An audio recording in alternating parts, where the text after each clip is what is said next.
Let's do this thing. As you can tell, a little bit of a different thing this time. There's names on a big whiteboard. This is, ironically enough, the first time I am using this in a video. Very excited, and you guys get to see my awful handwriting. What's up, guys? It's Nordic here. So today we are doing my 2024-25 predictions for the Philadelphia Flyers this coming season.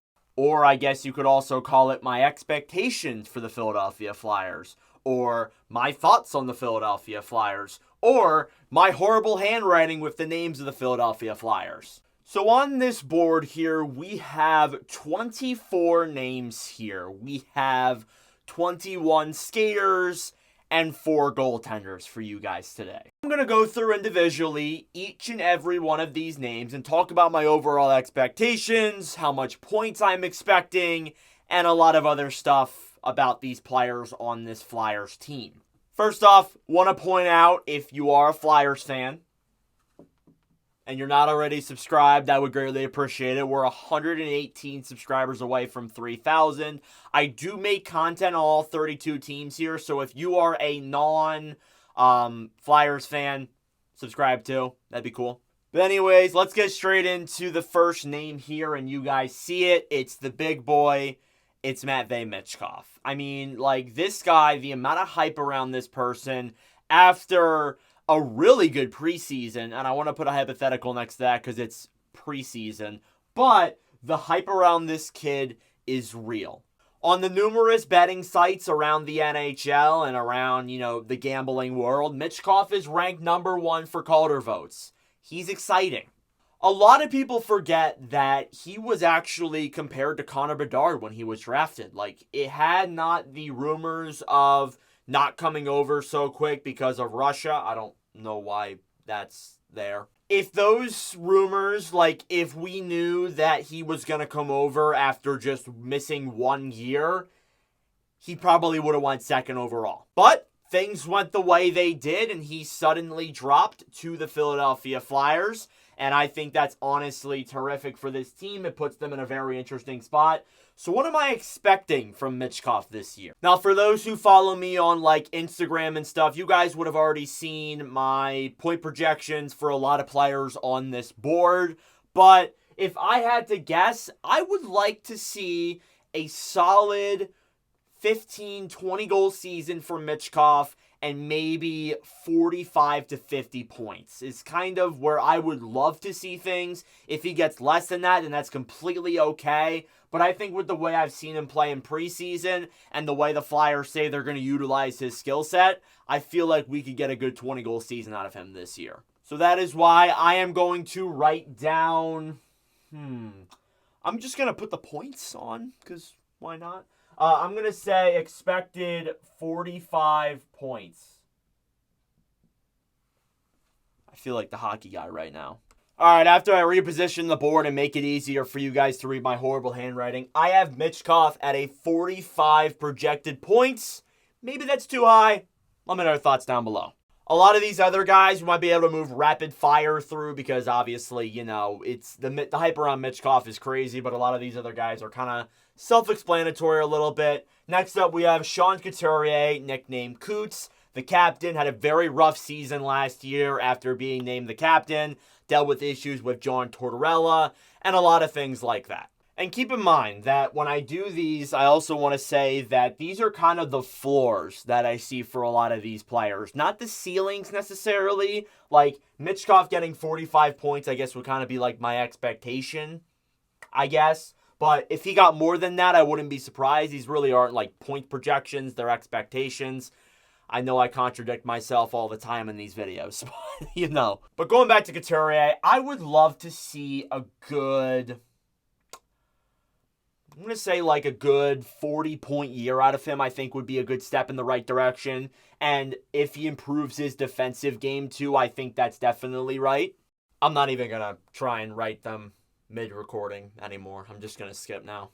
All right, next up, Travis Konecny. So Konechny's going to be interesting because last year he had, I think, 67 points, somewhere around that range.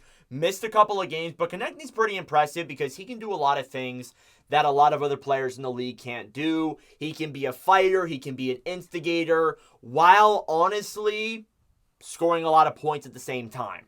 I think my floor for Travis Konecny has to be 70 points. I think you see him get 67 last year. He scored, I think, 30 goals. I would love to see 70 points, which isn't impossible because that's only 3 points more than he had last year. That would be my expectation for Konecny. Next up, Owen Tippett. Tippett last year I thought played pretty well, had some nifty goals that he scored, especially that one against Dallas. He's probably going to be playing on a line with Michkov, so I would love to see a good 60-point year out of Tippett.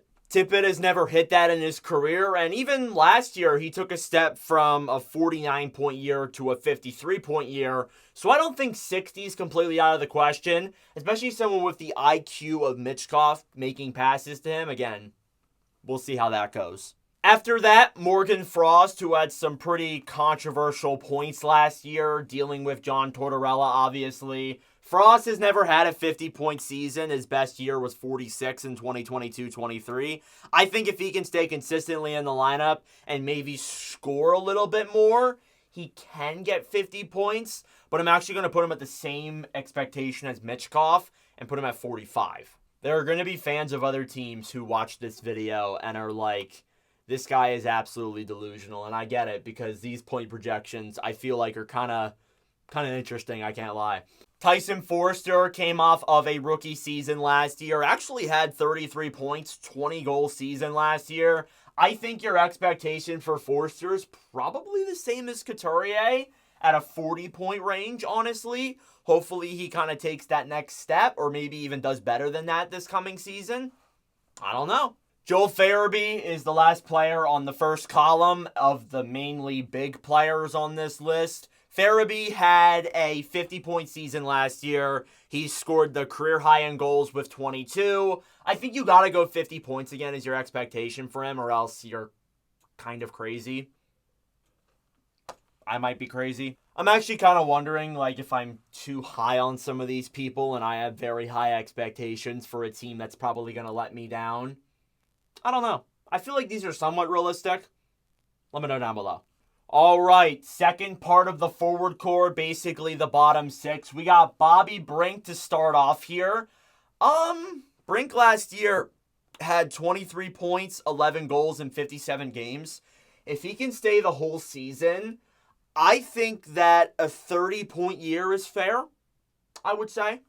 I think that Brink has the potential to get a 30-point season out of him, and a guy on the bottom six, most likely, playing probably like a third-line role. I think 30 points is completely fair. I could see him getting a little bit less, though. I think that would be fine, but the 30 points is really only if he stays in the NHL for the full season. If not, then I don't really know. Scott Laughton up next, one of the longest tenured Flyers on this roster. Last year, he had just under 40 points. I don't know. He's probably going to be playing third or fourth line center. I think 35 is fair, I guess. We'll go with 35. Now we're kind of into, like, the fourth line type of players. You got Ryan Poehling here, who was, like, our fourth line center, guy who kind of slotted in and out of the lineup a little bit through stretches there. I think Poehling is fair to put in. I'm going to say he had 28 points last year. I think 20 points is honestly fair playing a fourth line role. If I put Poehling in the same slot as Brink, I think I would get in trouble. Garnet Hathaway plays a very physical role on the fourth line for the Flyers. I actually really like Garnet Hathaway in that role. I thought he played good in his first year last year with the team. I'm going to say I think 15 points is fair for an overall expectation from him, because he's not a guy who's known to score points. He's a hitter, he's a fighter, he's physical out there, doesn't score a ton. So I think like a 15-point range through a full 82-game season is completely fair. Noah Cates is actually going to be scratched for the Flyers' first game against Vancouver, which is probably when you're going to see this, if not afterwards, when you see the overall play projections and my overall expectations for this team. Cates last year had 18 points. I'm going to put him at 15 as well with Hathaway. I think that's fair. He plays a more defensive-minded role as a fourth-line guy and was kind of in and out of the lineup last year for the team. And I actually forgot somebody. Again, you guys can tell that my handwriting is terrible. I know there's going to be so many comments. I don't care, okay? I know it's better. I think that's better. Nick Delorier was the one forward that I forgot. Somebody who is in this lineup solely for fighting purposes. He is one person who fights, loves to fight. That's honestly the type of player he is. And people won't like that, but the only reason why he's in this lineup. Delorier had 4 points last year. 4 points last year in 60 games. And he had 89 penalty minutes. So I think a fair expectation for Delorier is 5 points and 95 penalty minutes. I think putting any more than less than 10 points for an enforcer is crazy. So 5 points is fair. And finally, the last forward on my list, Jet Luchenko. Drafted 13th overall last year by this team. If you guys saw my reaction, no, you didn't. So he was a little bit of a surprise making this team's overall roster. And I think that a fair expectation because I don't think he's going to be here that long. I think that he's probably going to take this 9-game stint with the team and then go back to Guelph because he can't go back down to the AHL. It's not allowed in like the CHL contract agreement or whatever. I would say a fair expectation for Luchenko. All I want out of him is 1 goal. For somebody like him, who was drafted in 2024, literally not even like 3 months ago, 4 months ago at this point, I think just 1 goal from that kid is completely fair. All right, and that's basically it for the forwards. I think that is completely fair rankings. I'm going to put them in order at the end of this video when I am eventually done the defense. And then the goaltending too, we'll get into in a little bit. All right, let's get into this blue line that is otherwise called the defense. And I realized that you guys can't see this little scribbly stuff over here, so I wrote it in bigger, much worser font down here. And if you have any questions, just email this email right there. First off, Cam York and Travis Sanheim is the daily face-off projected first pairing. I gotta say, these two guys last year weren't terrible. I thought York took a good step defensively. He had 30 points last year. And Sanheim, looking at my computer down here, had 44 points offensively last year, but I thought he was good defensively as well. I think York is better on the defensive end, and Sanheim is more offensive. I would say probably combined, because I'm going to do these combined. I'm not going through each individually saying, oh, Zamula's getting this amount of points. I would have to say for probably our best first pairing, of course it's our first pairing, it's our best. Yeah, anyway, I would say I think a 50-point combined from the two of them, or I guess an average would be completely fair. But again, it's hard to kind of do these defenders because they're not known for points. They're defense. So, what do? Plus minus? What? So, I think 50 points is very justifiable for what these two guys do. A lot of those points are going to come from Travis Sanheim, not so much from York, unless York has an offensive breakout year, which I can't really. No, I guess I could see it happening. All right, let's get into that second pairing here now with Igor Zamula and Jamie Drysdale. Very interesting there. So Drysdale obviously came in the middle of last season because the Flyers, they decided to trade one of their best prospects because he didn't want to play for the team anymore. However you want to take that. Drysdale's on this team now. Zamula played his rookie season last year. I thought he actually looked pretty good by all accounts. Kind of earned himself an NHL role by the end of the season. So I'll definitely take that. And these guys last year, Zamula had 21 points last year. I think that's a pretty good stat line from him. And Drysdale had 10 points. So, and keep in mind that Drysdale only played 34 games last year. So that's kind of why, I guess. I think Jamie Drysdale is your biggest X factor right now. We know what Zamula can do. Zamula had a good rookie year last year. Hopefully that can continue into this year, as I said earlier. But with Drysdale, Injuries have taken a toll on him. We don't really know what to expect. He is somebody who is still young. He's not like he's in his 30s. He's still in his young 20s. And I think that he can take a step this year, barring he stays healthy. And from what I've heard, there have been things that he said that his shoulder or his where he got hurt is like he's feeling the best he's felt in a while. So I'm just going to say that I think from combined, or I guess kind of average from these guys, I think that a 15-point season would be completely fair. Actually, I think that 20 points are okay. And I understand you're going to add these and be like, oh my God, 70 points from your defenseman. No, it's just kind of like the weighted average between these two guys. Third pairing is Erik Johnson and Rasmus Ristolainen. I have a feeling this pairing is going to piss me off a lot this season. Just kind of going through it quickly because there's really not much to talk about here.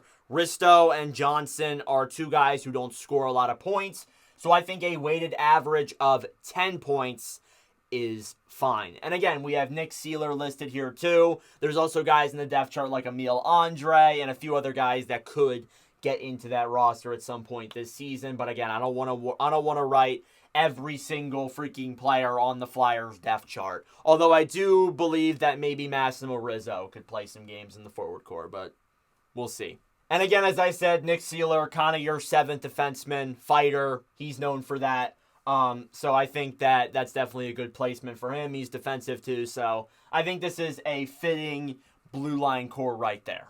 All right. Let's get into these four guys up here, the goaltending. And I wrote them bigger just so you guys can tell that my horrible handwriting is horrible. Again, I do want to say that, honestly, the whiteboard quality might not be that great, and I do apologize for that, but I'll get better. Trust me, I will. All right, I'm not really going to write anything down for the goalies because it's kind of hard to really, write down anything without just saying my expectations. So we're going to go through one by one. We got Samuel Ersson here to start off. Ersson last year, I think that people look at his stats at the end of the season and say that he honestly had a rough season.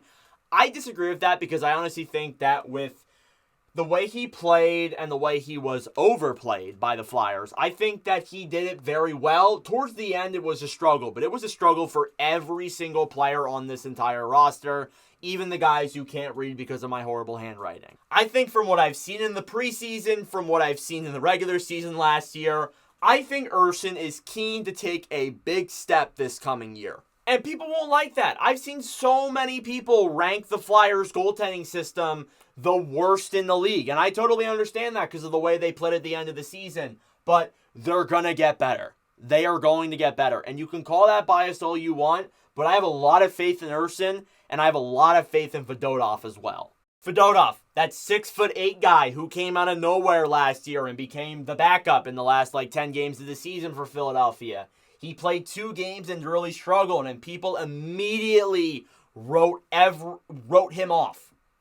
Immediately, after 2 games of not looking that great. I love to go out and call people bust. I love to go out and say, oh, Alexi Lafreniere, bust.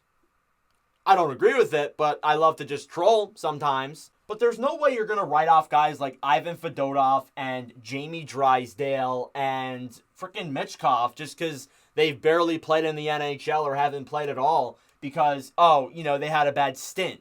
I don't understand that whatsoever. I think we got to give Fedotov a chance at the very least. If Fedotov has a bad year this coming year, then absolutely I will join you guys in calling Fedotov a bust and completely writing him off.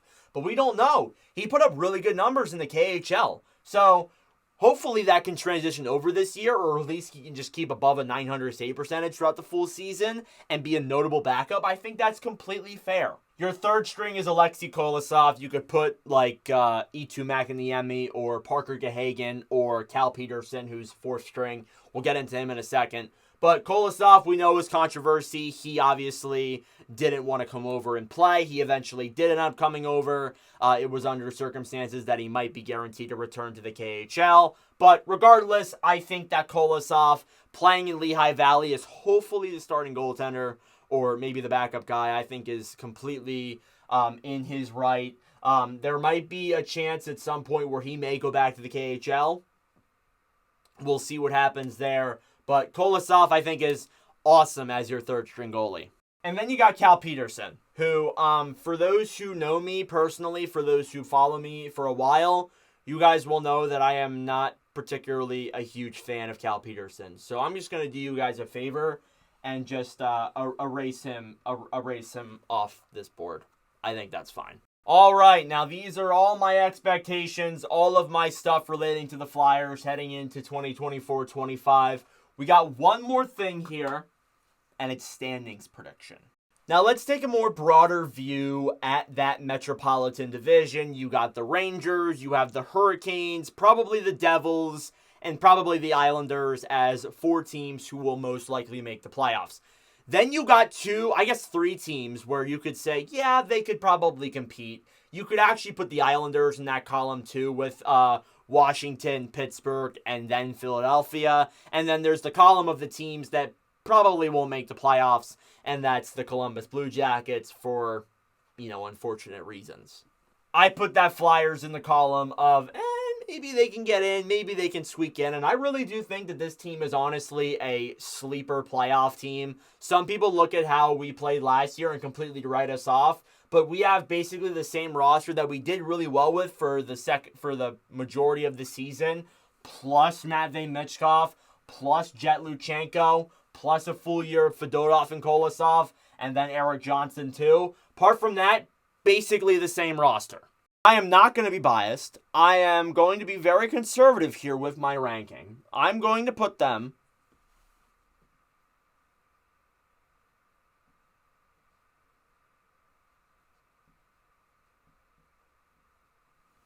seventh in the Metropolitan Division, and here's why. Last year, I think there were a lot of teams who were expecting for this club to be bad, and Philadelphia came out of the bat. They came out swinging. They came out playing really well. They got off to a really hot start. They were, I think, second in the Metropolitan Division at some points in the season, and I think that there are going to be teams that are more prepared for them, that are going to not treat them like, it's just Philadelphia, and let their guard down a little bit. I think it's going to be a much harder year for this core.